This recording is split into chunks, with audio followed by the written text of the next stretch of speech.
ATM मधून पैसे काढताना खिशाला बसणार मोठी झळ. यूपीआयच्या माध्यमातून एटीएम मधून पैसे काढण्याचे नियम बदलले. 1 एप्रिलपासून लागू होणार नवे नियम. वीज थकबाकीदारांना स्मार्ट मीटरची शिक्षा. बिल वसुलीसाठी महावितरण आक्रमक. थकबाकीदारांना वीज मीटर तोडण्याची मोहीम सुरू केली. पुन्हा नवीन कनेक्शन देताना स्मार्ट मीटरला प्राधान्य दिलं जाणार. गुढीपाडव्याला बाजारात तेजीची गुढी. मुंबईत 9,972 वाहनांची खरेदी, तर खरेदीसह इलेक्ट्रॉनिक बाजारातही मोठी उलाढाल. सोने चांदीच्या दरात मोठी घसरण. सोनं 8,775 तर चांदी 23,690 रुपयांनी स्वस्त. दर कमी झाल्यानं सराफा बाजारात ग्राहकांची गर्दी.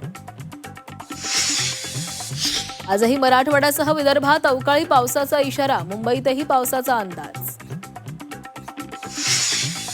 अशोक खरातला पिस्तूलबाजीचा शॉक. फार्म हाऊसमध्ये सापडलं पिस्तूल. रिकाम्या पुंगळ्या सापडल्यानं खळबळ. युद्धामध्ये इराणला साथ द्यायला हवी होती. भविष्यात परिणाम भोगावे लागतील. गुढीपाडवा मेळाव्यातून राज ठाकरेंचे मोदी सरकारवर ताशेरे. तर राज्यातील जनतेच्या कल्पना जाणून घेण्यासाठी मनसेकडून वेबसाईटचं व्यासपीठ. आखातातील युद्धामुळे इंधनाचा भडका. Petrol diesel 68% महागलं. होर्मुझ सामुद्रधुनीतील तणावाचा 95 देशांना फटका. तर देशातील दर मात्र स्थिर.